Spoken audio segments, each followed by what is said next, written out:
How can I be your mother? Sige, sasamahan lang naman pala kita eh. Pero bago ang lahat, bigyan mo muna ako ng pera. Nay, nang huli tayong mag-usap, ang sabi mo hindi ka na manggugulo sa aming magkapatid at ibibigay mo ng maayos ang registration booklet. Pero wala kang tinupad sa mga napag-usapan natin. Baka nakakalimutan mo, pumirma ka ng kasunduan. Kapag di ka makipag-cooperate, pwede kitang sampahan ng kaso at bawiin ang perang ibinigay ko sa'yo. Galit na saad nilalain sa kanyang nanay Ursula. Ganon ba? Sige, magsampa ka ng kaso. Ano pang ginagawa mo rito? Layas, lakas, loob na bulalas ni Ursula sa kanyang anak. Ilang beses na ba siyang nakulong? Baliwala na sa kanya kung makukulong siya o hindi. Naikuyom naman nilalain ang kamao dahil sa galit na nararamdaman. Alam mo namang wala akong pera, Nay. 2,000 lang ang maibibigay ko sa'yo ngayon. 2,000. Nagpapatawa ka ba? Tanong ni Ursula na nakangisi. Nakikita mo bang di ako makapagtrabaho dahil hindi pa magaling ang pilay ko? Dapat mo akong suportahan kahit 1,000,000 o kaya naman 800,000 bilang magulang mo, anang Ursula. Doon lang napansin nilalain ang kamay ng kanyang nanay Ursula na nakatago sa loob ng damit nito. Bagaman napansin niyang nahihirapan ito, hindi naman siya makaramdam ng awa pa sa kanya ina. Wala nga akong pera, Nay. 2,000 lang talaga ang pera ko rito. Nasa iyo na kung tatanggapin mo ang pera o hindi. Punita kang bata ka. Matagal ka na kasing hindi nakakatikim ng bugbog kaya ganyan ka umasta. Ano, singhal ni Ursula sa anak sabay hubad ng tsinelas na suot at akmang sasaktan sila lain. Mabilis namang nakaharang ang kapitan sa tangkang pagsugod ng babae. Ano ba, Ursula? Maghunos dili ka. Humihingi lang naman ng tulong sa'yo ang anak mo. Bakit kailangan mo panghinga ng pera? Naningkit naman ang mga mata ni Ursula sa sinabing iyon ng kapitan sabay tulak sa matanda. Huwag kang makialam kung paano ko disiplinahin ang anak ko, tanda. May karapatan akong humingi ng pera dahil magulang ako. Kung hindi dahil sakin, wala siya sa mundo. Kung ipinalaglag ko siya, lalaki ba iyan ng ganyan? Walang utang na loob. Namumula na sa galit si Ursula, kaya alam nila Lain na walang patutunguhan kung makikipag-usap pa siya sa kanyang ina. Pera lang ang gusto nito, pero wala siyang ganoong kalaking halaga. Ang huling pera na naipon niya ay ipinambayad niya Jay Neves, pero dahil hindi naman ito tinanggap ay itinabi na niya muna. Nilapitan nila Lain ang kapitan at saka inakay. Umalis na tayo, Kapi. Kunot noon namang tumingin kay Lain ang lalaki. Pero paano ang registration booklet mo, Hija? Nag-aalalang tanong ng kapitan. Bahagyang humiti si Lain sa kaharap na matanda. Huwag po kayong mag-alala. Kukuha na lang po ako ng abogado. Ayaw nang makipagkompromiso ni Lain sa kanyang nanay. Kilalang-kilala niya ito. Sa oras na pumayag ka sa gusto nito ay sasagarin ka nito hanggang sa wala na siyang mapakinabagan. Nang mapansin naman ni Ursula na paalis na sila Lain ay bigla niya itong tinatawag. Bigyan mo akong 50,000, tutulungan kita, hirit pa nito. 2,000, kalmadong sagot ni Lain. Sa galit ni Ursula ay gusto niya muling sugurin ang anak pero dahil may pilay ang kabilang braso, kaya hindi niya ito maigalaw ng maayos. Wala na ang 1,000,000 ibinigay ng kanyang anak dahil matagal na niya itong naipatalo sa sugal at nalustay sa kanyang bisyo. Kailangan niya ng pera ng mga oras na iyon, lalo pat katingkati na naman ang kamay niyang magpunta sa sugalan sa kabilang barangay. Nagkiskisan ang mga ngipin ni Ursula dahil sa matinding galit sa kasinabing 10,000 hindi na bababa. Sandaling nag-isip sila Lain sa sinabi ng kanyang nanay. Sige, payag ako pero ibibigay ko sa'yo pag nakakuha na ako. Bagong registration booklet. Since nagpunta roon sila Lain, alam niyang hihingan siya ng pera ng kanyang nanay. Kaya naman niyang magbigay ng 10,000 basta't matatapos din ang kanyang problema sa araw na iyon. Nang sa gayon ay hindi na rin siya magtagal pa sa lugar na iyon. Isa pa, naisip din niyang kung hihingi siya ng tulong kay Neves ay iisipin namang nitong niloloko lang niya ito at lalo silang hindi magkakaunawaan. Tumiimbagang si Ursula bago nagsalita, tara na. Magdala ka ng Nay, paalala pa nila Lain sa kanyang ina. Masama naman ang mukha na bumalik ito sa loob ng kanilang bahay. At matapos ang ilang minuto ay bumalik din ito dala dala ang saka sumunod kay Lalain na nauna nang sumakay sa tricycle na service ng barangay. Hindi na sumama ang kapitan patungo sa registration office at bumama na rin ito sa barangay hall. Si Lalain at ang inang si Ursula na lang ang tanging nagtungo sa tanggapan. Naging maayos at mabilis ang proseso ng pagkuha ni Lalain ng panibagong registration booklet dahil nakisama ang kanyang ina.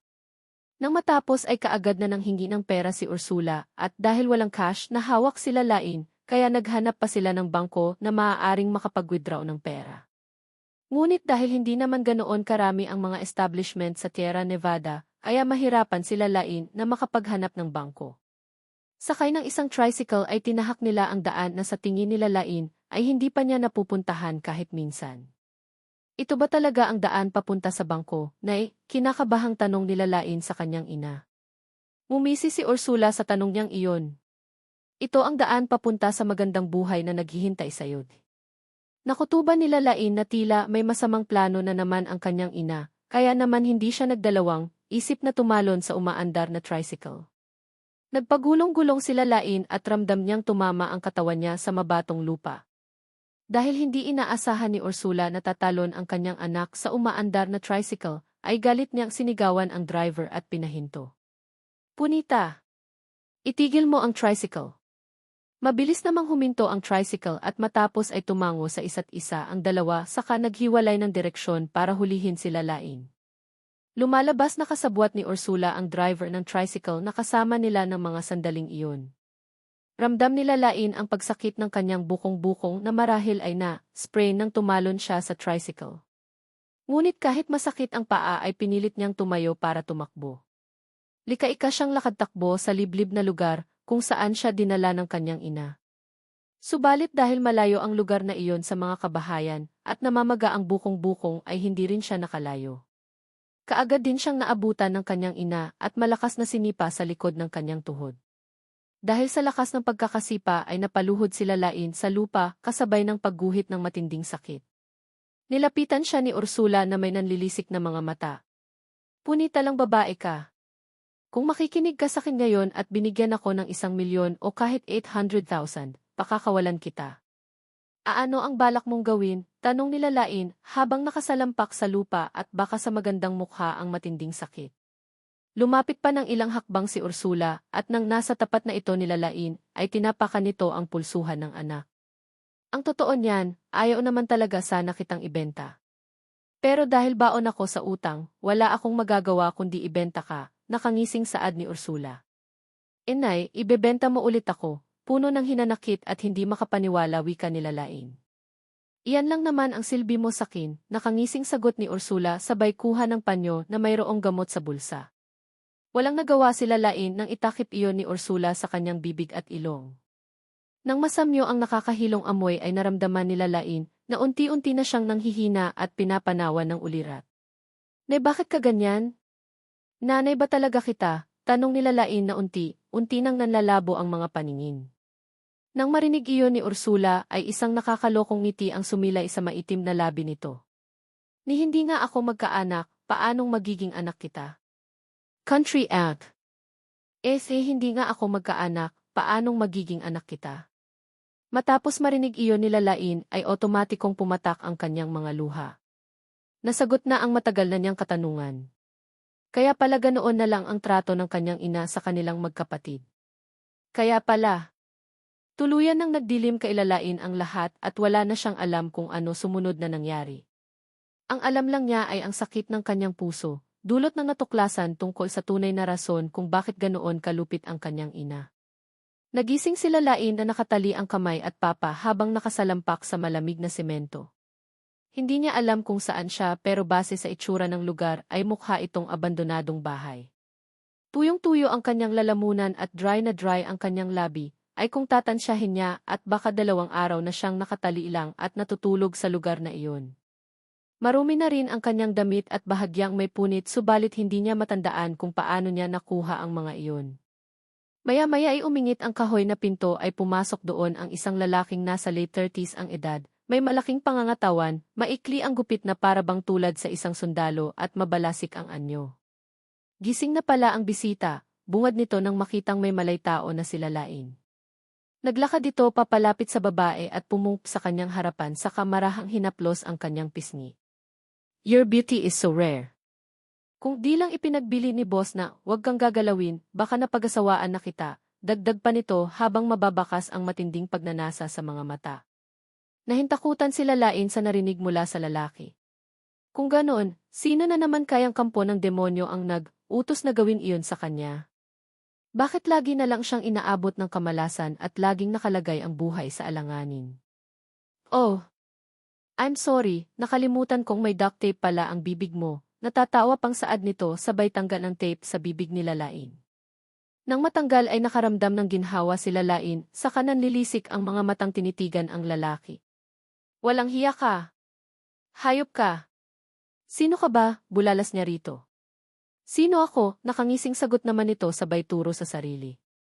Makikilala mo rin ako, baby, anang lalaki at nagtungo sa kanyang likuran para tanggalin ang pagkakatali ng kanyang kamay at paa. Sa ngayon, gusto kang makita ni boss. Hindi kumibo si Lalain at bahagyang inilingalinga ang paligid. Dumako ang tingin niya sa pinto na pinaggalingan ng lalaki kanina. Bahagya itong nakabukas kaya kung makakahanap siya ng tiempo, sa oras na makalag ang kanyang tali ay pwede siyang tumakas. Nang sa wakas ay natanggal na ang pagkakatali ni Lalain sa kamay at paa ay nakabuo siya ng pasya. Nang marahas siyang itayo ng lalaki ay doon siya nakakuha ng tiempo. Malakas niya itong tinuhuran sa pagkalalaki nito at saka mabilis siyang kumaripas ng takbo patungo sa pinto. Putya! God damit, sigaw nito habang masama ang mukha na nakahawak sa pagkalalaki. Nagtatatalon pa ito dahil sa labis na sakit. Pero marahil dahil sa 2 araw na siyang hindi kumakain at umiinom ng tubig ay nangangatog ang kanyang mga tuhod. Dahilan para maabutan siya ng galit na lalaki at sipain ng malakas sa likod. Umitsa si Lalain ng may 2 metro at lumagabog sa sementadong flooring. Namilipit si Lalain dahil sa matinding sakit na naramdaman sa nasipang likod. Sa palagay niya ay may mga buto siyang nabali sa parteng iyon. Hindi pa roon natatapos ang lahat, hindi pa nakontento ang lalaki at dumampot ito ng 2x2 at ihinampas sa kanyang mukha at binti. Mabilis namang nasalo ni Lalain ang kahoy na tatama sa kanyang mukha, subalit dahil sa lakas ng impact niyon, ay tumama pa rin iyon sa kanyang bibig at kaagad pumutok. Namanhid din ang binti niya dahil sa malakas na pagkakapalo.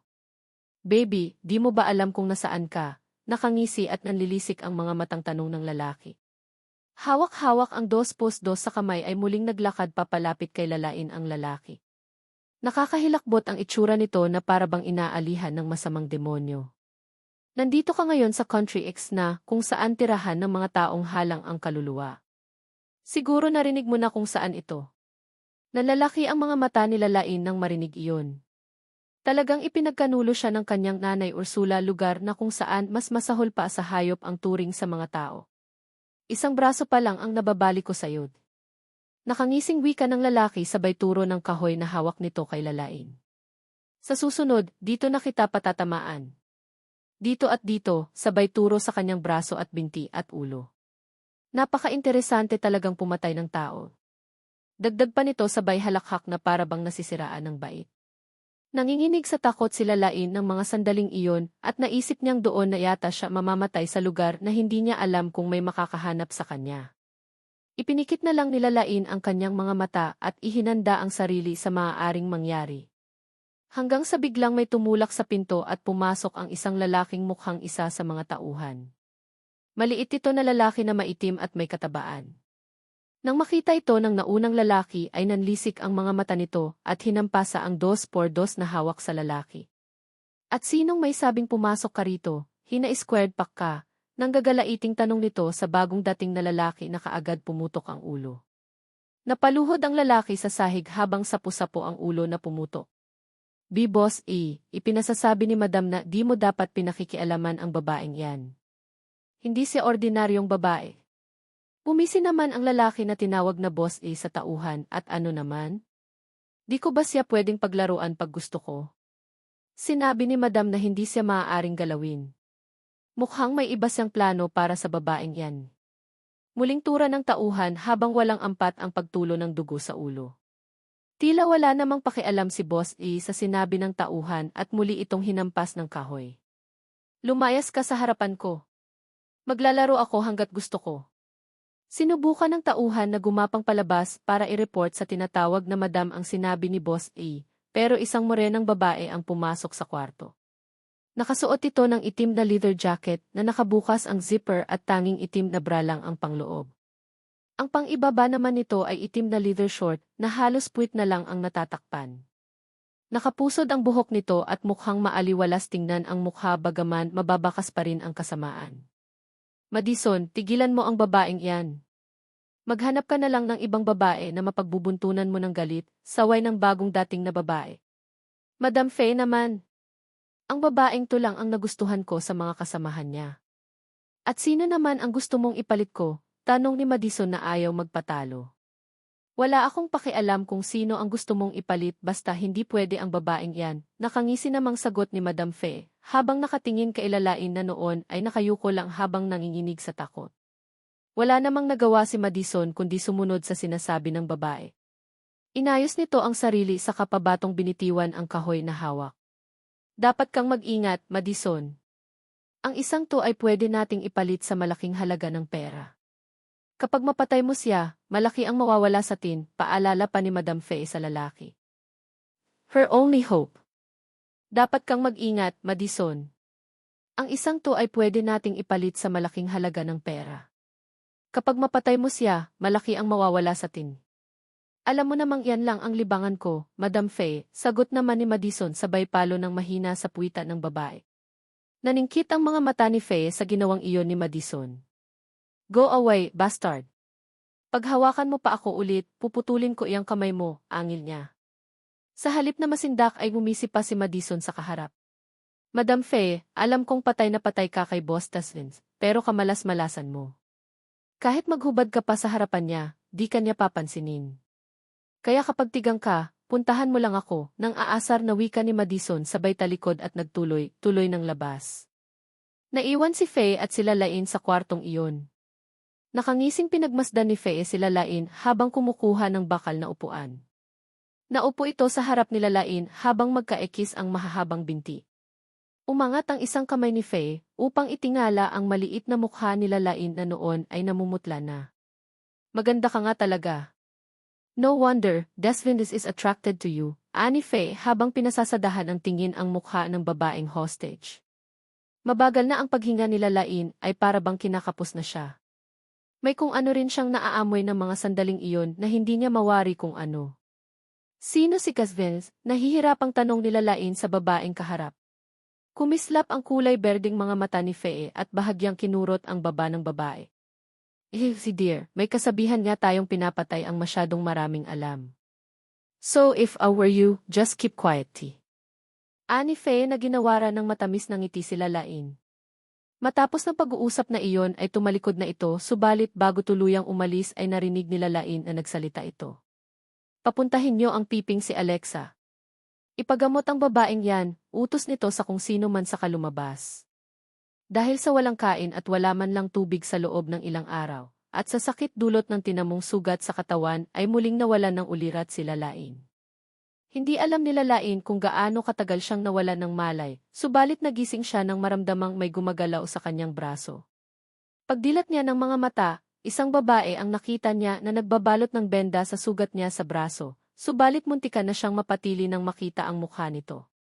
Kulubot ang buong mukha nito ay malalim ang bawat peklat na halatang galing sa pagkasunog. Mahaba ang buhok nito at kayumangi ang kulay, at kung titingnan ay may maamo itong mukha bagaman natatakpan ng natatakot na itsura likha ng nasunog na balat. Sino ka? Namamaos at mahinang natanong ni Lalain. Ngunit sa halip na sumagot, tinalikuran lang siya nito at nagtungo sa maliit na mesa. Pagbalik nito ay may dala na itong mangkok na mailamang lugaw. Inilapag nito iyon sa kanyang harapan at sumenyas na kainin niya iyon. Doon na pagtanto ni Lalain na ito ang doktor na tinutukoy ni Madam Faye kanina. Dahil ilang araw nang hindi nakakakain, kaya nang makita ni Lalain ang bowl ng lugaw ay bigla siyang natakam. Mabilis niyang dinampot ang kutsara sa tabi niyon at nilantakan. Dahil sa gutom ay sandali lang niya itong naubos. Sa pagkakataong iyon, pakiramdam ni Lalain ay nanumbalik ang kanyang lakas dahil naglalaman na ang kanyang tiyan. Meron pa ba? Nahihiyang tanong ni Lalain sa babae habang nakatitig sa mga mata nito. Natigilan ng babaeng pipi nang magtama ang kanilang mga mata. Iyon ang unang beses na may taong tumingin sa kanya ng diretsyo, simula nang masunog ang kanyang mukha. Kadalasan, kung hindi natatakot ay nandidiri sa kanya ang mga ito sa tiwing napapatingin sa kanya. Napayuko ang babae sa katumango kay Lalain, pagkatapos ay tumayo para muling lagyan ang bowl ng lugaw. Thank you, ani Lalain sa kamuling nilantakan ang lugaw. Kailangan muna niyang kumain para magkaroon ng lakas ang kanyang katawan nang sa gayon ay makapag-isip siya ng maayos. Nang akmang aalis na ang babaeng pipi ay tinawag ito ni Lalain ay nagpakilala, Lalain ang pangalan ko. Ikaw? Humarap ang babae kay Lalain na parabang natatawa. Parabang sinasabi nitong, paano kita sasagutin, hindi ako nakakapagsalita. Sumenyas si Lalain sa piping babae ng sign language na natutunan niya noong nag-volunteer siya sa isang bahay, ampunan na ang ibig sabihin ay, nakakaintindi ako ng sign language. Nang maintindihan ng babae ang sinabi ni Lalain, ay tila ba kumislap ang mga mata nito, pero ilang segundo lang ang nagdaan nang muling nagdilim iyon. Tumalikod na ito kay Lalain saka ipinagpatuloy ang naudlot na paglabas. Masusing pinagmasdan ni Lalain ang nakasarang pinto. Ibinenta siya ng walang puso niyang nanay sa isang purgatorio. Pero ayaw pa niyang mamatay kaya kailangan niyang makaisip ng paraan para nailigtas ang kanyang sarili. At ang babaeng pipi na gumamot sa kanya ay malayang nakakalabas-pasok sa kwartong iyon ay malakas ang kutob niyang may mabuting puso. Nakakulong si Lalain sa isang kwarto at araw-araw ay ang babaeng pipi lang ang tanging nakikita niya na naglalabas, pasok para pakainin siya. Hindi siya natatakot sa babae o kaya naman ay nagpa-panik pero parati siyang umiiyak dahil sa mga maaaring mangyari. Sa tiwing nagpupunta ang babaeng pipi, sinasamantala ni Lalain ang pagkakataon na makausap ito. At dahil sa sign language ang paraan ng kanilang pag-usap ay hindi iyon naririnig ng guard na nagbabantay sa labas ng pinto. Palaging tinatanong ni Lalain kung saang syudad ito nakatira at kung may pamilya pa ba ito. Noong una, hindi siya pinapansin ng babae pero nang marinig nito ang salitang pamilya, ay tila kumislap ang mga mata nito. Sinamantala ni Lalain ang pagkakataon. Hinawakan niya ang kamay nito sa kamasuyong umiti at sumenyas, may pamilya rin ako. May sakit ang kapatid ko at kailangan niya ako. Tumingin naman sa kanya ang babaeng pipi pero wala itong reaksyon, kaya muli siyang sumenyas. Gusto ko nang umuwi dahil hinihintay na ako ng kapatid ko. Umuwi na tayo. Alam kong hinihintay ka na rin ang pamilya mo. Tila ba nagulat ang babae sa sinabing iyon ni Lalain, sabay bawi ng kamay nito na parabang napapaso. Nagpapanik itong dumiretso ng takbo palabas sa kwarto at muling naiwan ng nag-iisa. 7 araw. 7 araw nang nakakulong si Lalain sa kwartong iyon. 7 araw na siyang walang maayos na tulog, kain at ligo. 7 araw na rin siyang nag-iisip kung papaano makakatakas sa impyernong iyon. Hindi niya kilala kung sino si Casvins, na ayon sa mga narinig niya ay ang taong nagpadukot sa kanya. Hindi niya rin alam kung ano ang atraso niya rito, kaya pinahihirapan siya ng ganoon. Ngunit isa lang ang naiisip ni Lalain ng mga oras na iyon. Kailangan niyang umabot ng 30 days, hindi niya hahayaan ang sariling mamatay. Dahil sa loob ng 30 days, muli silang magkikita ni Knives para sa annulment, at alam niyang iyon lang ang tanging paraan para malaman ni Knives na nawawala siya. Iyon lang ang kanyang pag-asa na makatakas sa malaimpyernong bangungot na ito. Overseas call. Malalim na ang gabi pero nasa opisina pa rin si Knives at nare-review ang mga dokumento na kakailanganin bukas para sa board meeting. Iyon ang nagiging normal na routine niya kailan lang. Habang nagbabasa, tumunog ang kanyang cellphone na nakapatong sa kanyang desk. Nang makitang si Gwyneth iyon ay kaagad niyang sinagot ang tawag. Honey T. Malambing na pagtawag ni Gwyneth sa nobyo. Yitsen, tugon naman ni Knives sa kabilang linya. May appointment tayo sa wedding coordinator sa next day ng 3. Magsusukat na rin tayo in new wedding dress. Pwede mo ba akong samahan? Tanong ni Gwyneth na sinadyang maging malamyos ang boses. Sandaling nag-isip si Knives, pero bago pa siya makasagot ay muling nagsalita ang babae.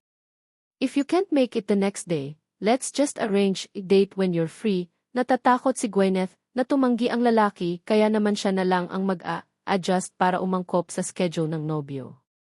Sandaling natahimik si Knives sa kabilang linya na tila ba nag-iisip ng isasagot, at makalipas lang ang 1 segundo ay sinabi niyang, ikaw na lang ang magsukat ng wedding dress. I'm busy in the next few days. Honey, ayaw mo ba akong samahan? Tanong naman ni Gwyneth sa kabilang linya na himig nagtatampo. It's not that I don't want to go alone. Ayaw ko lang na pagtawanan ako ng ibang tao dahil isa akong magsusukat ng gown habang nasa wheelchair. Ang mga salita namang iyon ni Gwyneth ay nagpaalala kay Niamh sa nakaraang trahedya, kaya nakaramdam siya ng guilty. Kaya naman wala siyang nagawa kundi pumayag sa gusto ng babae. Okay. Si Mr. Miller na lang ang mag-set ng schedule, anya sa mahinang tinig. Thanks, masayang sagot ni Gwyneth, pero dahil ayaw pa niyang ibaba ang tawag kaya nag-usisa pa siya. What are you doing right now, honey? Tanong pa niya, work. Maikling sagot ni Niamh habang pinasasadahan ng basa ang dokumentong hawak. I'm hanging up, dagdag pa niya sa kawalang sabi-sabing pinatay ang tawag at ibinato ang cellphone sa desk, dahilan para tumamal yon sa mamahaling metal pencil case niya.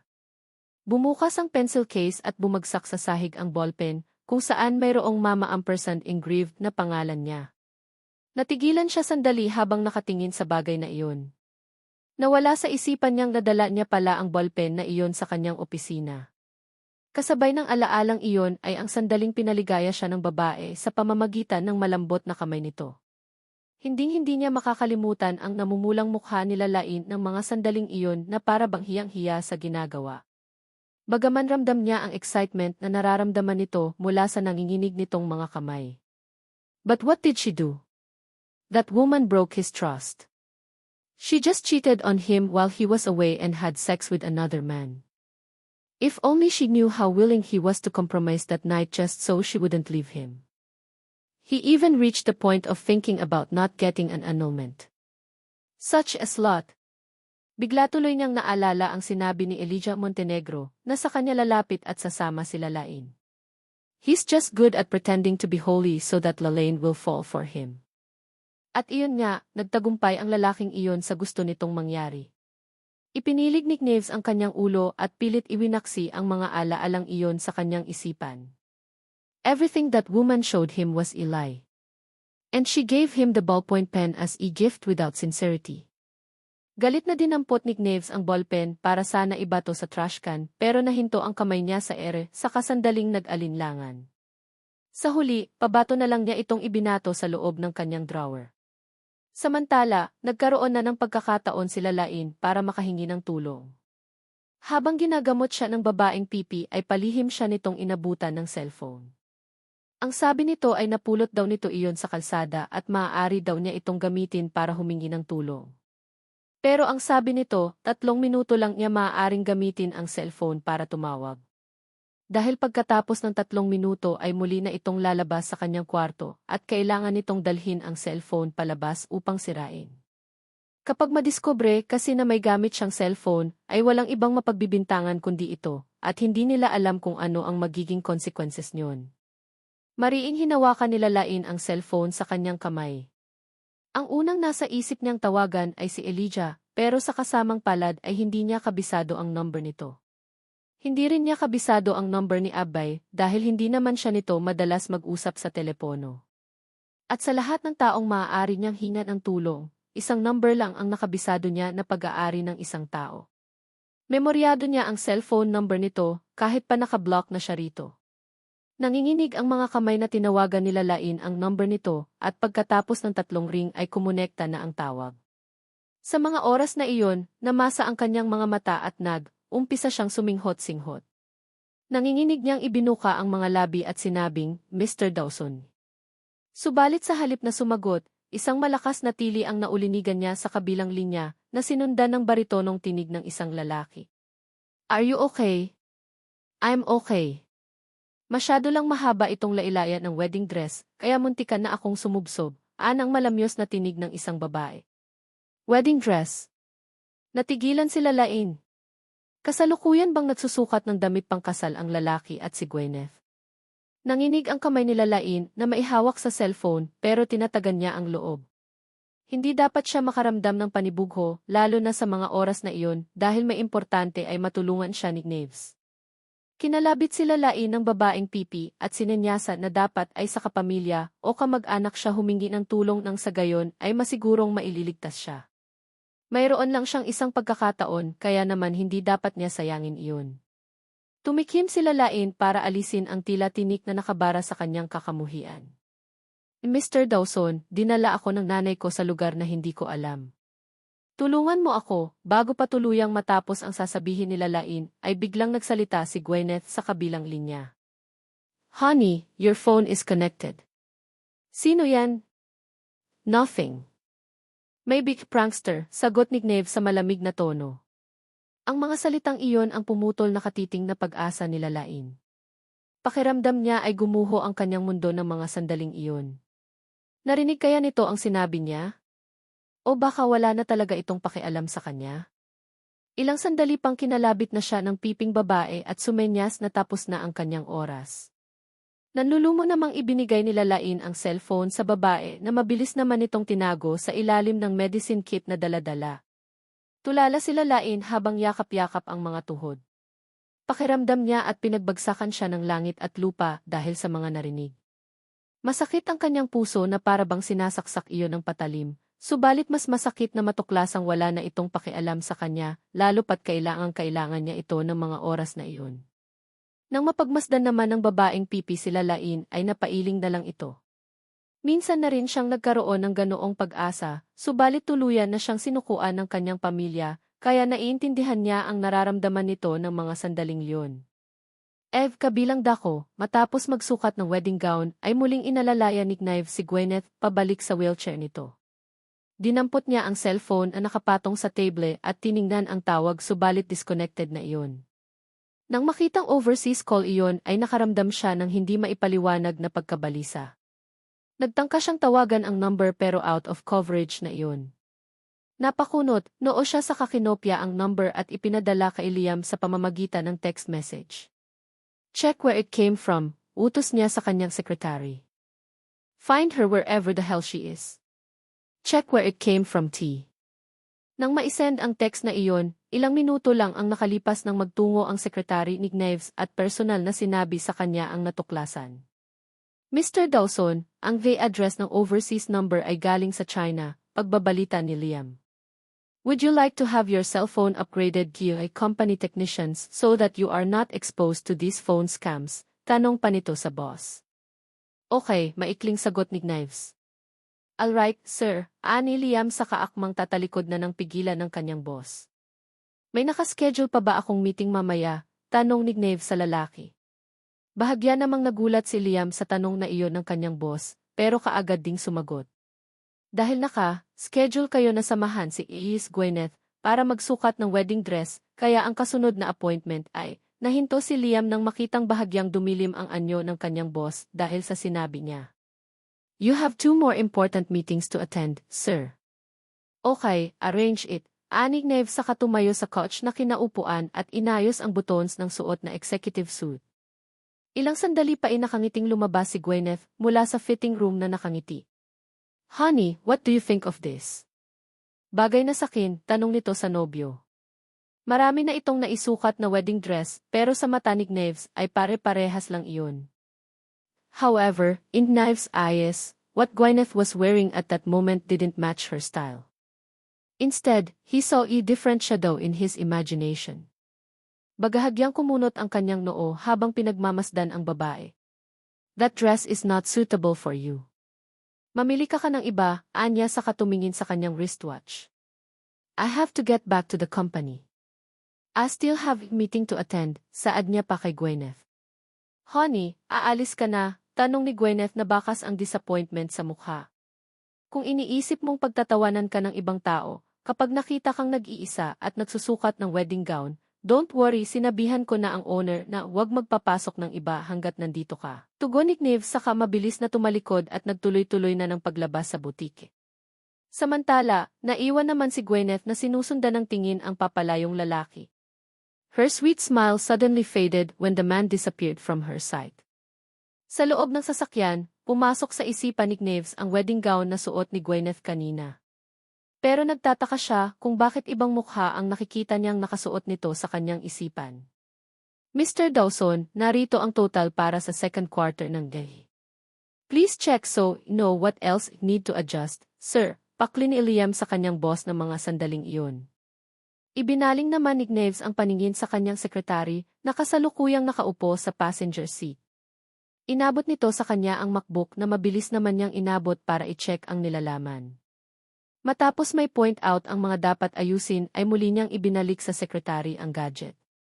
Tanungin mo nga siya kung kailan siya babalik ng Manila, utos ni Gnaves sa lalaki na mabilis naman itong sinunod nang makuha kung sino ang tinutukoy nito. Okay sir, I'll call her right now. Tura ni Liam sabay dukot ng cellphone sa bulsa ng suot na slacks at sinubukang kontakin ang babae. Subalit makalipas ang ilang segundo ay kunot noo siyang bumaling sa kanyang boss. Her phone is out of coverage, sir. Well, don't you risk calling her, sir, suhestyon ni Liam sa boss. Inilabas naman ni Gnaves ang kanyang cellphone at nagdial sa cellphone number nila Lain, pero tulad ng sinabi ng kanyang secretary, ay out of coverage iyon. Automatikong kumunot ang kanyang noo at nakaramdam siya ng hindi maipaliwanag na kirot sa kanyang puso. This woman! Hindi ba talaga nito kayang maghintay na makatakas sa kanya? Recently, Eros told him that the day Lalaine left, Elijah also took sick leave. Could they be together? Nang ma-realize ni Gnaves na baka mga magkasama ang mga ito, na intimate sa isa't isa sa kung saang lupalop ay umahon ang matinding galit sa dibdib niya. Madilim anyo niyang niluwagan ang kanyang necktie at saka kinalas ang buttons ng suot niyang suite. Find her wherever the hell she is, and tell her to go back to Manila to get an annulment certificate, galit niyang utos. Okay, sir. I'll understand, mabilis namang tugon ni Liam. Sa maliit at madilim sa kwarto, magdamag na nakabukas ang mga mata ni Lalain. Hindi na niya mabilang pa kung ilang mga gabi siyang walang maayos na tulog simula nang dalhin siya roon at ikulong. Hindi niya sinusubukang matulog at ang tanging nagagawa lang niya ay maidlip dahil sa takot na baka pag makatulog ay pasukin siya sa loob ng kwarto at gawa ng kahayupan. Hindi niya talaga lubos maisip kung bakit ikinulong siya roon ng mga hayop na ito. Wala rin siyang idea kung ano ang susunod na gagawin ng mga ito sa kanya. Ang sabi ng babaeng Pipi ay naroon daw siya sa lugar kung saan ginagawa ang lahat ng uri ng kasamaan sa mundo, drugs and human trafficking, prostitution, at pagbebenta ng mga organs, at kung ano-ano pang illegal activities. Sa lugar na iyon, ang mga tao ay parang mga kalakal na naghihintay na maibenta na ultimo dulo ng daliri ay mahalaga. Ang ibang hostage na naroon ay hindi nakakayanan ang ginagawang kahayupan kaya pinipiling magpakamatay o kaya naman ay bumibigay ang katawan kaya binabawian ng buhay. Ang kwarto kung saan siya nakakulong ay hindi soundproof kaya naman dinig niya araw-araw na sigaw, iyakan, at pagmamakaawa ng mga taong katabi ng kanyang kwarto.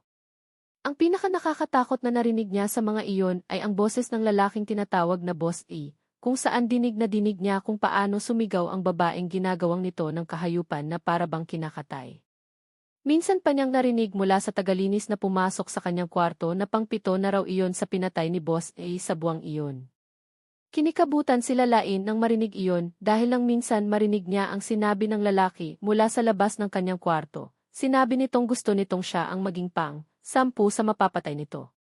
Kaya nang muling bumukas ang kwarto kung saan siya nakapikit at pumasok ang babaeng Pipi, sumilip siya sa liwanag mula sa labas at nakabuo ng isang desisyon. Hinawakan niya ang kamay ng Piping babae at sumenyas ng marahan. Sumama ka sa akin. Tatakas tayo. Bakas naman ang matinding pagkagulat sa mukha ng babae, kaya ang unang ginawa nito ay binawi ang kamay na hawak-hawak ni Lalain. Ang buong akala nito ay nawalan na ng pag-asa si Lalain, matapos ang pagkabigong makahingi ng tulong sa pamamagitan ng tawag. Pero hindi niya akalain na maging ang pagtakas sa lugar na iyon ay underestimate din ito. Galit na itinuro ng babaeng Pipi ang kanyang mukha at saka sumenyas, alam mo ba kung bakit ganito ang mukha ko? Dahil lang una akong mapunta rito, at tulad mo rin ako na gustong tumakas. Pero nahuli ako ni Madam Faye, bilang parusa ay binuhusan niya ng asido ang mukha ko. Escape plan. Alam mo ba kung bakit ganito ang mukha ko? Dahil lang una akong mapunta rito, at tulad mo rin ako na gustong tumakas. Pero nahuli ako ni Madam Faye, bilang parusa ay binuhusan niya ng asido ang mukha ko di. Naaalala pa ni Veronica ang piping doktor kung gaano kasakit ang ginawang iyon sa kanya ng demonyong si Faye nang minsan magtangka siyang tumakas. Iyon bang pakiramdam na sinusunog ka ng buhay at naaamoy mo pa ang sarili mong laman na naluluto? At alam ni Faye na isa si Veronica sa magaling na medical student sa kolehiyo kung saan ang nag-aaral ang babae. Kaya sa halip na patayin ay binuhusan lang nito ng asido ang mukha niya at nilagyan nito ng proteksyon ang mga mata niya nang sa gayon ay hindi madamay sa pagkasunog at mapakinabagan pa siya. Pagkatapos ng pangyayaring iyon na bumago sa buhay ni Veronica, tuluyan na niyang kinalimutan ang ideya ng pagtakas sa malaimpyernong lugar na iyon para na rin sa ikabubuto niya. Matapos malaman ang salaysay ng babaeng pipi ay matamang pinagmasdan nila Lain ang mukha nito. Napakasakit siguro niyan para sa iyo sobra, senyas nila Lain na baka sa mukha ang pakikisimpatya. Natigilan naman si Veronica. Hindi niya expect na mas inintindi pa nito kung nasaktan ba siya o hindi sa nangyari sa kanyang mukha, kaysa sa panganib na sinabi niya rito sa oras na magtangka itong tumakas. At ang bagay na iyon ay nagbigay ng kakaibang init sa puso niyang matagal nang namanhid dahil sa mga karanasan. Hindi pa nakontento sila Lain, niyakap pa niya ang babae at seryosong pinagmasdan ang mukha nito at saka muling sumenyas, kung di tayo tatakas, baka bukas o sa makalawa, tayo naman ang kakatayin ng mga hayop na iyan. Kaya di tayo pwedeng sumukod. Nagdilim ang mga mata ni Veronica.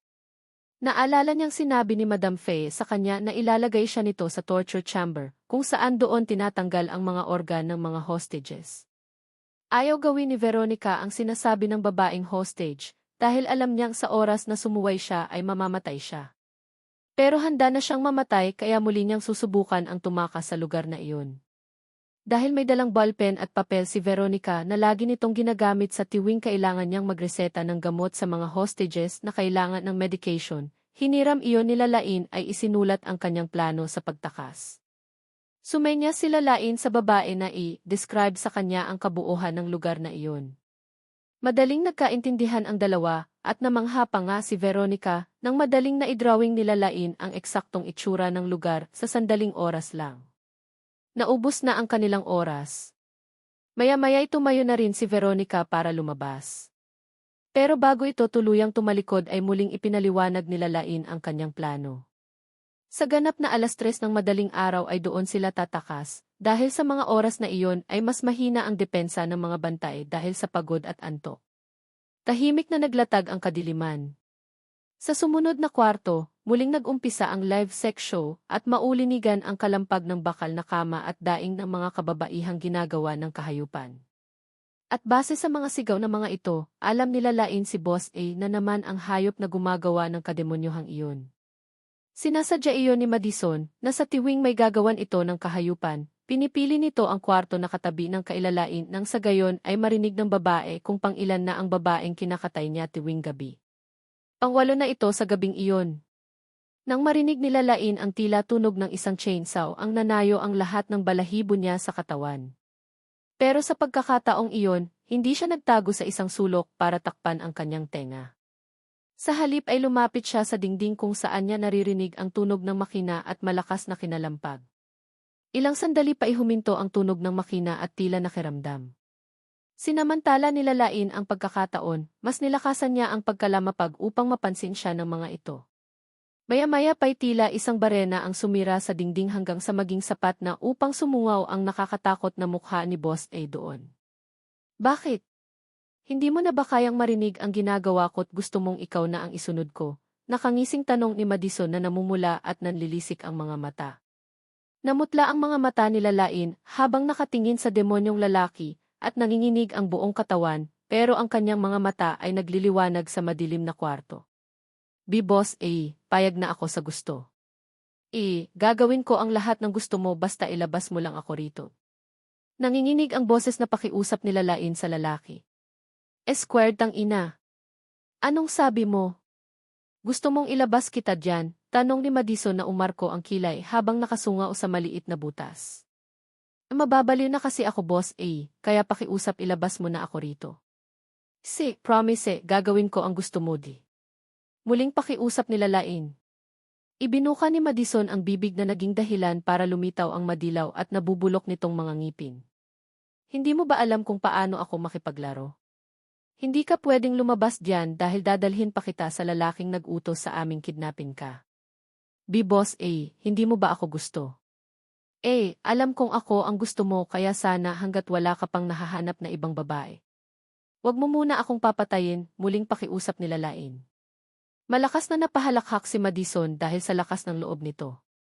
Ang totoo'y napukaw ng babaeng ito ang atensyon niya noong una pa lang niya itong makita dahil kamukha ito ng kanyang first love. Ganoon din ang itsura nito na parabang kailinis at walang bahid dungis. Walang sali-salita, gamit ang barena ay sinira ni Madison ang pader na sapat na para makadaan ang isang tao. Nang mataan siya na siya roon ay mabilis siyang pumasok sa kwarto kung nasaan sila Lain. And how do you want to play with me? Nakangising tanong ni Madison. May bahid pa ng dugo ang damit at pantalo nito habang nakatayo sa harap nila Lain. Nanginginig ang buong katawan at kamay nila Lain dahil sa matinding takot, pero kailangan niyang tatagan ang loob. Kinalma niya ang sarili at tumingin sa nakakatakot na mukha ni Boss A. Dahan siyang lumuhod sa harap ng lalaki, saka umakmang ibababa ang zipper ng pantalo nito. Kaya kong gawin ang gusto mo di. Nautal na sagot nila Lain pero nanigas ang kanyang likod nang naglabas ng baril si Boss A at itutok iyon sa kanyang ulo. Do it well for me. Pag gumawa ka ng katarantaduhan, lalagyan ko ng tingga iyang bungo mo, nakangising tugon naman ni Madison. Tila maamong aso na tumango sila Lain bilang sagot sa lalaki, saka inabot ang zipper ng pantalo nito at dahan-dahang ibinaba. Hindi pa nga niya nahahawakan ang pagkalalaki nito ay nasusuka na siya pero pinigilan niya iyon. Maya-maya pa isang tunog ng baril ang umalingaw sa loob ng kwarto. Isang tao ang bumaril kay Madison at nasapulito sa sentido, dahilan para walang buhay itong bumagsak sa sementadong sahig. Red name tag. Nagkatinginan sila Lain at Veronica sa isa't isa. Si Veronica ang taong bumaril kay Madison. Kaninang madaling araw, habang mahimbing na natutulog ang mga bantay ay palihim na pumuslit si Veronica sa kwarto nila Lain dala ang isang kalibre 45 na matagal na niyang itinatago. Ang baril na iyon ay nadampot niya nang minsang may patayin si Boss A na isa sa mga tauhan nito. Ang unang hakbang ng kanilang plano ay tiyempuhan si Madison na mag-isang gumagawa ng kahayupan sa live sex show. At pagkatapos niyon ay lalansiin ito nila Lain, papasok sa kanyang kwarto at doon naman kikilo si Veronica para barilin ang lalaki. Nangislap ang mga mata ni Veronica. Nagkaroon siya ng pag-asa na makakatakas sa impyernong iyon dahil successful ang unang hakbang ng kanilang plano ang mapatay ang demonyong si Madison. Mabilis na dinampot nila Lain ang red name tag na nakasukbit sa baywang ni Madison dahil iyon ang gagamitin nilang gate pass para makalabas sa mga security doors. Mahalaga ang bagay na iyon dahil napapalibutan ang buong gusali ng electric barbed wire at ang mga security doors lang ang tanging daan para makalabas sa imperyong iyon. Ang red name tag ay ibinibigay lang sa 4 na mahalagang tao sa lugar na iyon at isa nga roon si Madison. Ang isa naman ay si Madam Faye ang nagmamay-ari at ang dalawa ay hindi nakilala pa ni Veronica. Matapos makuha ang tag, mabilis na kumilos ang dalawa at tumakbo sa madilim na bahagi ng gusali kung saan hindi sila madaling makita. Hindi lang iyon, naghanda rin ng kitchen staff uniform si Veronica para isuot nilang dalawa nang sa gayon ay hindi sila mapaghinalaan. Kadalasan, sa madaling araw ay ang mga cook at kitchen staff lang ang lumalabas para kumuha ng supply na dinadala ng mga Taiwanese. Habang naglalakad patungo sa gate bitbit ang malalaking icebox ay hinablot ni Veronica ang kamay nila Lain ay isinulat ang pangalan niya roon. Veronica. Naintindihan naman kaagad nila Lain ang ibig sabihin nito. Na kung sakaling magkahiwalay ang kanilang landas, kahit paano ay kilala nila ang isa't isa. Si Veronica ay isa ring Filipina na dinukot at dinala sa China para gawing kalakal. Marahang iwinasiwas nila Lain ang kamay ni Veronica at masuyong umiti, kasabay ng pagsensyas, gamit ang isang kamay. Sabay tayong makakauwid. Sinagot naman iyon ni Veronica ng isang mayuming ngiti.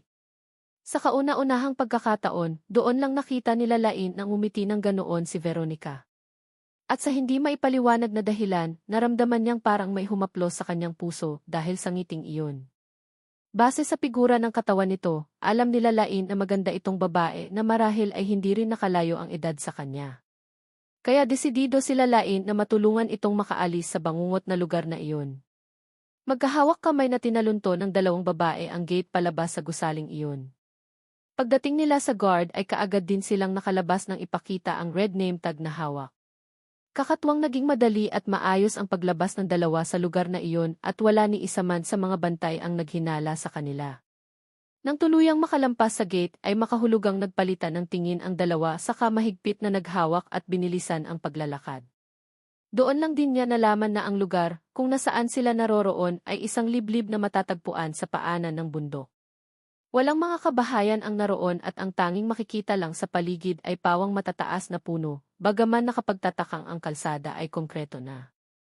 Habang palayo sila Lain at Veronica at tinatahak ang madilim na kalsada, isang 4x4 truck ang dumaan sa kanilang harapan.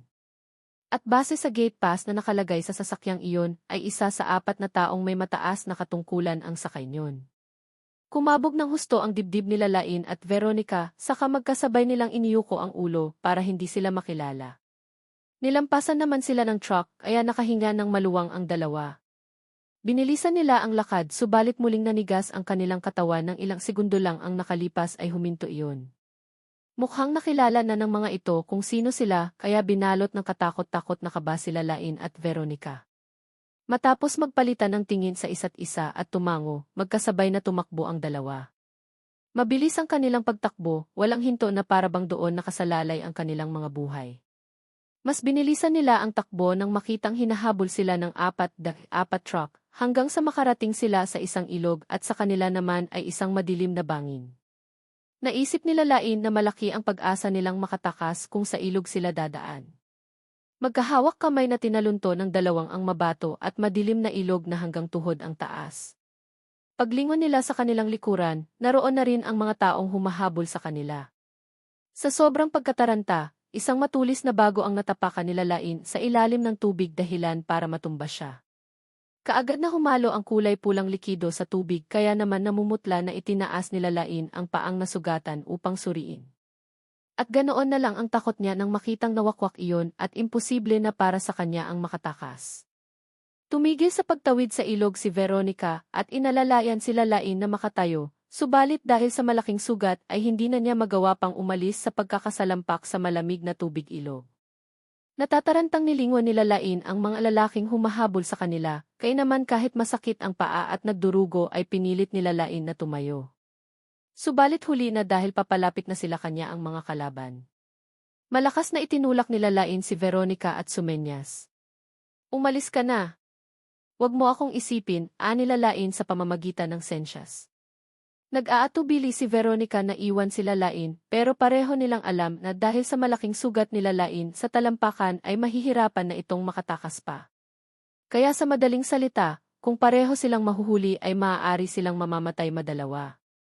Isang mapait na ngiti ang pinakawala nila Lain kay Veronica, saka malakas niya itong sinampal sa Sumeñas, di tayo pwedeng mamatay dito, Veronica.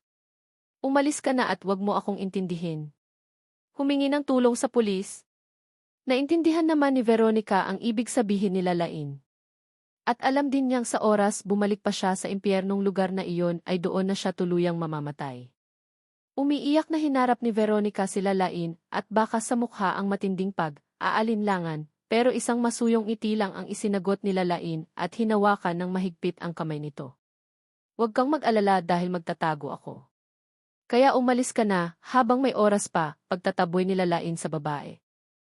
Sana magkita pa tayong dalawa. Umiiyak na tumango si Veronica sa kakagatlabing tumalikod na at mabilis na tumakbo para matakakas. Alam nila Lain na wala ring kwenta kung magtatago pa siya sa mga ito. Wala na siyang kakayahan pang makatakas, kaya hahayaan na lang niya ang mga naitong hulihin siya. Nang tuluyang makalayo si Veronica ay lumabas naman mula sa kotse ang lalaking sa tingin niya ay isa sa 4 na taong may mataas na katungkulan sa lugar na iyon. Nakabihis ang lalaki sa isang itim na executive suit na matangkad at may magandang pangangatawan. At mula sa liwanag ng sasakyan, isang gwapong mukha ang nakita nila Lain na pamilyar sa kanya. Aveneth the Demon. Pinagmasdan nila Lain ang masuyo at gwapong mukha ng lalaki. Maging mapuputi nitong ngipin ay kitang-kita kahit sa pinakamadilim payatang kapaligiran. Ang truck nito na may simbolo na isa ito opisyal sa lugar na pinaggalingan niya at ang red name tag na nakasukbit sa dibdib nito ay sumisimbolo kung ano ang katauhan ng lalaki na katayo sa kanyang harapan. Hindi maaaring magkamali si Lalain. Base sa itsura nito at lahat ng mga nakita niya, si Elijah ay isa sa miyembro ng 4 na taong nagpapatakbo ng impyernong iyon. Ito ang taong hindi nakilala o nakita ni Veronica dahil madalang lang itong magpakita sa mga naroon at tanging si Madam Fee at Madison lang ang nakakaalam sa tunay na katauhan ni Elijah Montenegro o kilala bilang Tites Vinci. Sa lugar na iyon, ito ang taong halos isamba na nilalain dahil sa kabutihang loob. Ito ang lalaking pinagkatiwalaan ni Lalain higit kaninuman. Ito ang taong mistulang anghel na bumaba sa langit at tinulungan at ginamot ang mga taong may sakit. Nanigas ang katawan ni Lalain at nahigit niya ang kanyang hininga. Hindi proseso ng kanyang utak ang mga natuklasan. Hindi kayang tanggapin ng kanyang sarili na ang taong itinuring niyang kapamilya ay isa pala sa mga taong may pakana kung bakit naroon siya sa malaimpyernong lugar na iyon. Tila ulan na biglang bumuhos ang mga alaala ni Lalain tungkol kay Elijah simula pa noong una niya itong makita sa edad na 16. Lalain, mag-aral kang mabuti. Iyan na lang ang ibayad mo sa akin balang araw. Lalain, kahit anong mangyari, tutulungan kita sa abot ng aking makakayat. Lalain, one day you will also become a shining treasure. Hindi makahinga si Lalain ng mga sandaling iyon na para bang kinakapos siya ng hangin dulot ng mga natuklasan. Kumikirot ang kanyang paang nagtamo ng malaking sugat, pero mas masakit ang sugat sa kanyang puso dahil sa mga nalaman. Na-realize din ni Lalain ng mga sandaling iyon na simulat sa pool ay tama pala ang hinala ni Gneves patungkol kay Elijah, na masama ito at pakitang tao lang ang lahat ng ginawa nito para sa kanya. Nagtama ang mga mata ni Lalain at Elijah. Masuyo itong umiti sa kanya tulad ng dati. Nang sumunod na segundo, nakita niyang sumenyas ito sa 2 tauhang kasama na may bitbit na matataas na kalibre ng baril upang paputikan si Veronica na kasalukuyang tumatakas. Nalalaki ang mga mata ni Lalain habang nagpapalipat-lipat ng tingin sa mga tauhan at kay Veronica na kasalukuyang lumalangway patungo sa kabilang side ng ilog. Alam niyang anumang oras ay iuutos ni Elijah na barilin ang babaeng papalayo. Natatarantang tumayo si Lalain, kahit na kumikirot ang paa at walang ampat sa pagdurugo, ay halos madapa siyang lumapit sa mga ito at hinarangan ang baril na nakatutok sa direksyon ni Veronica. Wag, sigaw ni Lalain sa mga ito sa kabuong tapang na tumingin kay Elijah, hayaan mo siyang makatakas, Kuya Elijah. Hindi naman inaasahan ni Elijah na iyon ang gagawin ni Lalain, na para bang wala itong pakialam kung ito ang mabaril ng mga sandaling iyon. Makalipas ang ilang sandaling aalinlangan ay nagsalita si Elijah sa mga tauhan sa wikang Mandarin. Fancy S. The key ng put your gun down, utos ni Elijah sa mga ito. Mabilis namang nagsisunod ang mga tauhan nito, kaya nakahinga ng maluwang si Lalain. Alam niyang hindi siya papatayin ni Elijah, dahil alam niyang may kailangan ito sa kanya. Kung gusto siyang patayin ito, sana noon pang nasa Pilipinas siya at hindi na siya dapat tinulungan pa. Naisip niyang magandang oportunidad iyon para makipagbargain ng kanyang buhay, kapalit ng buhay ni Veronica. Naniniwala kasi siya sa babaeng babalikan siya nito sa oras na makakahingi ito ng tulong para iligtas siya. Lalain D. Masuyong pagtawag sa kanya ni Elijah tulad noon. Nakatingin ito sa kanya at naglakad papalapit. Napaatras si Lalain nang makitang papalapit ito sa kanya. Hindi na ito ang Elijah na nakilala niya, kundi ito na ang totoo nitong pagkatao na matagal na itinago sa kanya. Pwede bang hayaan mo na lang siyang makaalis? Tanong ni Lalain sa lalaki na nanginginig ang boses. Ellis, do you want me to let her go? Nakangiting tanong ni Elijah, ngiting nakakatakot. Ayaw mo bang tumakas kasama niya? Kung alam lang ni Elijah na gusto niyang tumakas pero alam ni Lalain na useless din kung gagawin niya iyon dahil sa sitwasyon niya. Kaya ipinasya na lang niyang manatili roon at si Veronica ang patakasin dahil kung dalawa silang mahuhuli ay alam niyang si Veronica lang ang papatayin ng mga ito. Kapag nangyari iyon, mas malabo nang may makaalam pa na naroon siya sa impyernong iyon. Kaya kung hahayaan mo siyang tumakas hindi ako aalis, mangiyak-ngiyak na pakiusap ni Lalain, pilit tinatagan ang sarili, kahit patakot na takot siya sa maaaring mangyari sa kanya ng mga sandaling iyon. Alam nila Lain na hindi iyon ang oras para magmatigas siya dahil kailangan niyang masiguro ang kaligtasan ni Veronica. Kung matagumpay itong makatakas, alam niyang ang lahat ng hostage sa lugar na iyon kasama siya ay malaki ang pagkakataong makaligtas. Umangat ang gilid ng labi ni Elijah. So, ibig sabihin ba niyan ang willing kang mag-stay dito kasama ko? Gusto ko, mabilis namang sagot nila Lain. Hindi na siya nag-alinlangan pang sabihin niya dahil ang plano niya ay mapaamo ito. Dahil sa narinig ay nakangiting ibinuka ni Elijah ang kanyang mga braso ay yakapin siya. Namutla ang mukha ni Lain pero hindi niya magawang umiwas dahil sa masakit niyang paa. Isa pa, gusto niyang makuha ang loob nito nang sa gayon ay makapag-isip siya ng magandang plano. The next second, Elijah was hugging the woman tightly in his arms. He could still faintly smell her scent, which was like baby's scent, so pure and clean. Lalaine D. Muling pagtawag ni Elijah sa pangalan ng babae na may kalakip na lambing at pagsuyo. Nanatiling hindi na nalaban sila Lain habang mahigpit na yakap-yakap nito. Pero sa kanyang puso ay lihim niyang ipinagdasal na sana ay nakatakas na si Veronica sa tiyak na kapahamakan at bumalik itong may kasamang pulis o kahit na sinong pwedeng magligtas sa kanila. Maya-maya inaramdaman nila Lain na kumalas sa pagkakayakap ang isang kamay ni Elijah at bago pa siya makahuma, nahugot na nito ang sariling baril na nakasukbit sa baywang at binaril si Veronica. Namanhid ang katawan nila Lain at wala sa sariling kumalas siya sa pagkakayap nito. Otomatikong tumulo ang luha nila Lain ng mga sandaling iyon. Hindi pa nakontento si Elijah, marahan pa siya nitong inalalayan paharap sa ilog kung saan nakalutang ang katawan ni Veronica at ang mapulang likido na humalo sa tubig ilog. Ito ang unang lesson na gusto kong matutunan mo, Lain. Huwag kang magtitiwala kahit kanino, kahit sa akin, nakangising ani Elijah na ibinalik ang kalibre 45 sa baywang. Tila ulan na bumuhos ang luha nila Lain habang nakatingin sa walang buhay na katawan ni Veronica na palutang-lutang. Veronica. Humahagulhol siya habang paulit-ulit na tinatawag ang pangalan ng babae na kailan lang niya nalaman. Hindi maaari. Nangako sila sa isa't isa na sabay silang tatakas sa lugar na iyon, kaya hindi ito maaaring mamatay. Veronica, sigaw nila Lain habang malakas na humahagulhol. Pinunasan naman ni Elijah ang mga luha nila Lain ng mga sandaling iyon sabay sabing, huwag ka nang umiyak. Walang halaga ang pakikisimpatya sa lugar na ito, Lain. Umahon naman ang matinding galit sa dibdib nila Lain dahil sa sinabi nito. Malakas niyang tinabig ang kamay nitong nakahawak sa kanyang pisngi at saka umatras palayo rito at sumigaw, tao ang pinatay mo, Elijah. Buhay na tao. Paano mo nasasabi ang ganyang kahayupan? Well, dahil sinubukan niyong tumakas, kailangan niyo itong pagbayaran, sagot naman ni Elijah na parang wala lang para rito na pumatay ito ng inosenteng tao. The true identity of Elijah Montenegro. Well, dahil sinubukan niyong tumakas, kailangan niyo itong pagbayaran. Naikuyom nila Lain ang mga kamao habang galit na nakatingin kay Elijah.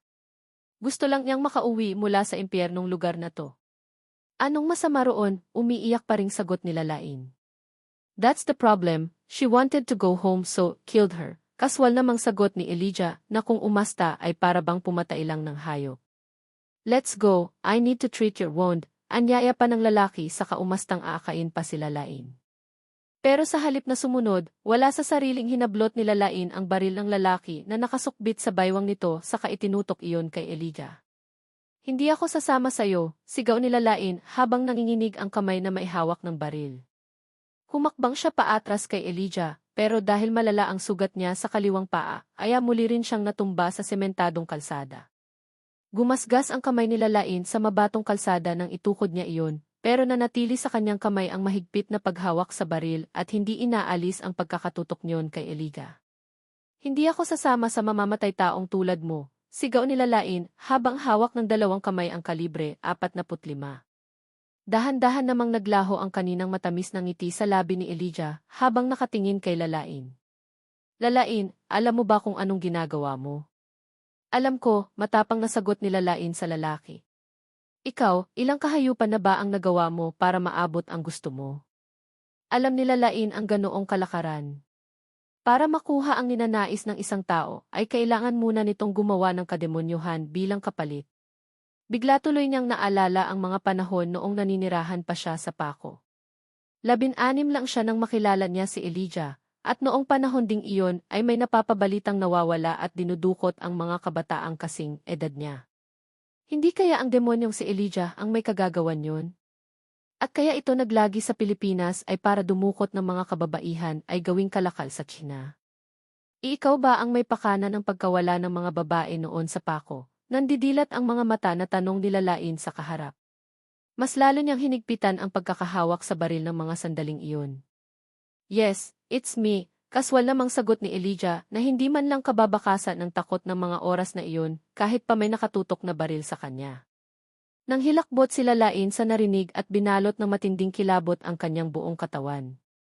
Kasabay niyon ay nanumbalik sa kanyang isipan ang mga magsasaya at inosenteng mukha ng mga kabataang paris niya ay mayroon ding pangarap at punong-puno ng pag-asa. Bibuhay pa ba sila? Nanginginig ang labing tanong ni Lalain.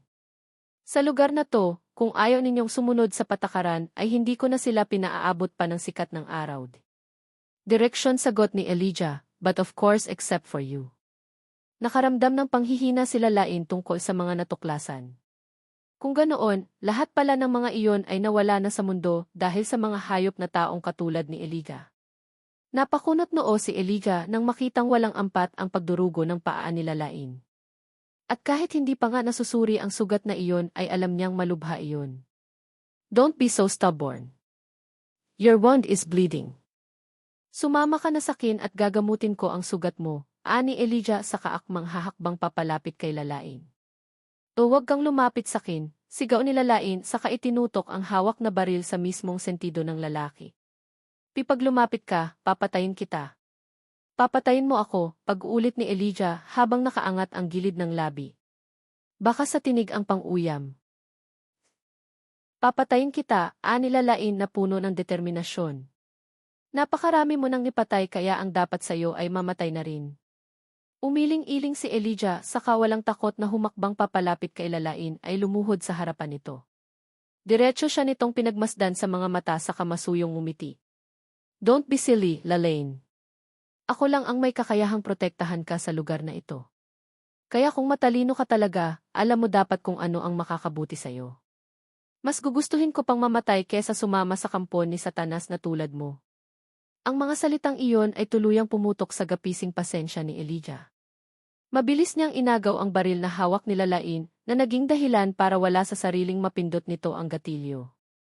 Isang putok ng baril ang umalinggaw sa paligid. Napapikit si Lalain ay nabitiwan ang baril dahil sa matinding gulat. Iyon ang unang beses na nakahawak siya ng ganoong bagay kaya normal na ganoon ang kanyang reaksyon matapos kalabitin ang gatilyo. Sandaling natigilan si Elijah, pero nang makahuma ay isang matamis na ngiti ang sumilay sa kanyang mga labi. Gusto mo ba talaga akong patayin? Nang marinig ang sinabi ni Elijah ay muling idinilat ni Lalain ang mga mata. Nanlumo siya nang makitang ni hindi man lang ito tinamaan ng barilin niya. That's your first and last chance to kill me, Elijah said, then picked up the gun that Lalain had dropped and then adjusted the gun's safety pin so that it would not fire if the woman tried to grab his gun again. Parang pinagbagsakan ng langit at lupa si Lalain ng mga sandaling iyon. Wala na si Veronica. Nasayang din ang pagkakataon niya para patayin si Elijah. Wala na rin siyang pag-asa na makakatakas pa sa lugar na iyon at makakahingi ng tulong. Nang mga sandaling iyon ay pumasok sa isipan ni Lalain si Knaves.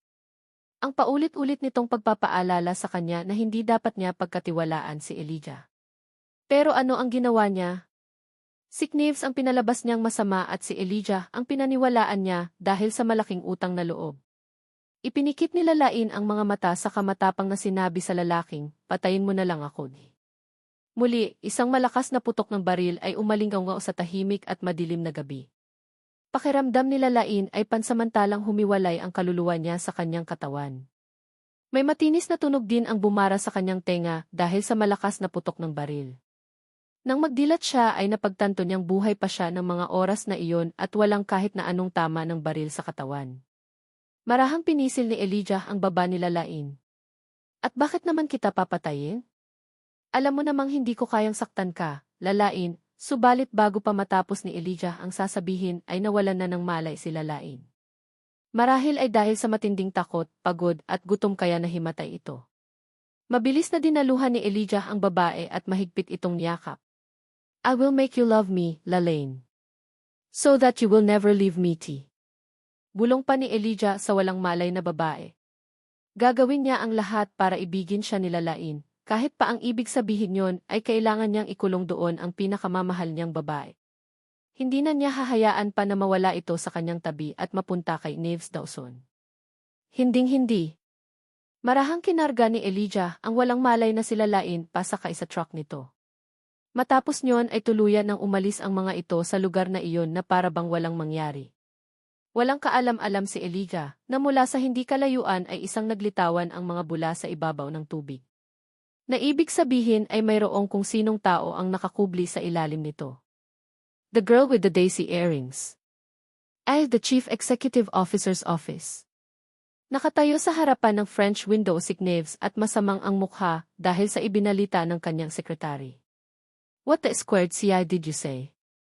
And Lalaine has lost contact, pag-ulit ni Liam. Ang huling na-trace sa kanya ng team ay bumili siya ng tiket sa bus pa uwi sa Sierra Nevada. Pagkatapos noon, wala nang balita sa kanya, sir. Mariing na ikuyom ni Neves ang mga kamao at halos magdikit na ang makakapal na kilay dahil sa pagkakakunot ng noo. How about her mother? May balita ba kayo sa kanya? Umiling naman si Liam. According to the team, Mrs. Aragon has not been seen since she left Sierra Nevada. And no one knows where she is when we ask around to those who know her. Nagdilim ang anyo ni Neves ng mga sandaling iyon at hindi niya maipaliwanag kung bakit pero umahon ang pag-aalala sa kanyang dibdib. May nangyari kayang masama sa babae? O nagtago lang ito para mapigilan ang kanilang annulment? Just keep searching. Find her no matter what. Alright, sir, sagot naman ni Liam sa kamarahang yumukod at tumalikod na. Nang makaalis naman ang sekretary ay hindi na mapakali si Neves sa mga nalaman. Kaya naman nagmamadali niyang tinungo ang drawer sa kanyang desk at kinuha ang susi ng sasakyan at lumabas ng opisina. Mabilis niyang narating ang parking lot sakay ng AA elevator at malalaking ang hakbang na sumakay sa kanyang kotse at tinungo ang apartment kung saan nakatira si Lalaine. Dahil mabilis ang pagpapatakbo, wala pang kalahating oras nang marating niya ang Ethereal Estate apartment. Tinawagan niya ang landlady sa building na iyon para buksan ang unit ni Lalaine. Nakapamulsang pinanood ni Neves ang kanyang tauhan nang buksan ang naka-lock na pinto. At nang tuluyan itong mabuksan ay muli siyang hinarap ng tauhan. Nabuksan ko na po ang pinto, Mr. Dawson. Pwede na kayong pumasok.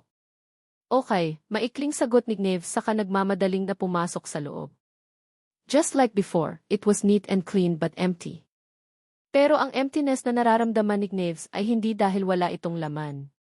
But he felt like the woman who lived in that house would never come back. Mabilis na siniyasat ni Neves ang laman ng apartment at napansin niyang naroon pa rin ang ilang daily necessities na kailangan ng babae kaya imposible na nagpunta ito sa malayong lugar. Nang pumasok siya sa kwarto ni Lalaine, isang paper bag ang namataan niyang nakapatong sa side table. Nilapitan iyon ni Neves at tiningnan kung ano ang laman at gayon na lang ang pangunot ng kanyang noo nang makitang ang box iyon ng pearl necklace na ibinigay niya kay Lalaine. Wala nang laman ang box na iyon pero sa tabi nito ay mayroong isa pang box na kulay asul. Dinampot niya iyon sa kabinuksan at doon tumambad sa kanya ang isang ilang piraso ng mga alahas tulad ng kwintas, bracelet at isang daisy earrings. Otomatikong dinampot niya ang hikaw na iyon at naningkit ang kanyang mga mata nang mapagtanto ang isang bagay. Nagmamadaling umalis si Neves sa apartment ay dumiretso siya sa Dawson residence. Nang makarating ay kaagad siyang nagtungo sa control room para panoorin ang footage sa entrance at exit ng Dawson residence noong araw na may nakatalik siyang estrangherang babae. Masusi niyang inisa-isa niya ang mga taong naglalabas-pasok sa kanyang kumpanya ng araw na iyon hanggang sa isang pamilyar na figura ang nakita niya roon. Madilim ang anyong inutusan ni Neves ang mga security guard na naroon sa loob ng 5 control room. Hanapin niyo ang lahat ng utility cleaner ng araw na iyan. Okay, sir, magkakasabay na sagot ng mga ito saka lumabas sa control room. Bumalik si Neves sa kanyang private office upang doon hintayin ang cleaners na nakita niya sa footage na iyon. Maya-maya pa isang mahinang katok ang nanggaling mula sa labas ng pinto. Mr. Dawson, nandito na po ang taong ipinatatawag nyo, anang Liam mula sa labas ng pinto. Papasukin mo, sagot naman ni Knives. Pumasok si Liam sa loob kasama ng isang may edad na babaeng janitress. Yumuko dito at bumati sa Chief Executive Officer ng Dawson Group of Companies na unang beses lang nitong nakita ng malapitan. Magandang gabi po, Mr. Dawson, kinakabang bati ng matanda. Sinenyasan ni Knives si Liam na ipanood sa matanda ang footage na napanood niya kanina. Namutla naman ang matanda at iniisip na baka may nagawa itong kasalanan at sibakin sa trabaho. Napansin naman iyon ni Liam kaya mahina ang boses niyang inalo-alo ang matanda. Huwag po kayong matakot, Nay. Wala po kayong ginagawang masama, huwag po kayong mag-alala, anang Liam sa matanda. Nang mapanood ang footage ay muling humarap ang may edad na janitress kay Knives na noon ay madilim ang anyo. Sabihin mo sakin. Sino ang babaeng tumulong sa'yo ng araw na yan? Panimulang tanong ni Knives sa seryosong anyo. Hindi ko po siya kilala, Mr. Dawson. Basta habang tinatapos ko po ang trabaho ko ng umagang yan, nakita ko po siyang lumabas sa emergency exit. Nagpresenta po siyang tulungan akong magtulak ng cleaning cart dahil masakit po ang likod ko. Nakita ko naman pong sira ang suot niyang damit kaya ipinahiram ko muna ang lumang uniforme ko, mahabang salaysay ng janitress. Samantala, habang pinakikinggan ni Liam ang salaysay na iyon ng matandang janitress, ay pinagpapawisan siya kahit pamalakas ang air conditioning sa opisinang iyon ng kanyang boss. Kaya pala kahit ilang beses na niyang pinanood ang key footage ng araw na iyon ay hindi niya makita ang babae at malaya itong nakalusot sa security camera dahil nakasuot ito ng uniform ng isang utility cleaner. Matapos marinig iyon ay sinenyasan ni Knives ang sekretary na ilabas na ang janitress sa kanyang opisina. Mabilis namang tumalima si Liam at tumawag ng security guard na maghahatid sa janitress pabalik sa employees' quarter.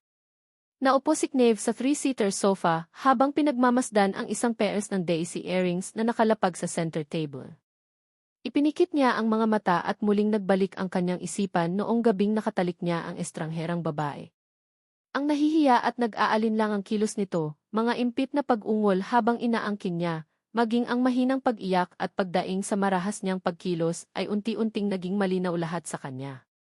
Lumalabas na sila Lain at ang estrangherang babae na nakatalik niya ng gabing iyon ay iisa. Siya ang unang lalaking nakakuha ng pagkababae nito. Pero bakit itinago nito sa kanya ang lahat? Kung ganon, lahat ng sinabi sa kanya ni Elijah ay walang katotohanan. Sinabi sa kanya ni Lain na habang magkarelasyon sila ay panatilihin nito ang sariling malinis at walang bahid ng ibang lalaki. Ang totoo'y pinaniniwalaan niya si Lain nang sabihin nito iyon. Pinaniwalaan niyang malinis ito, maliban noong gabing nahuli niyang magkasama ito at si Elijah sa loob ng apartment.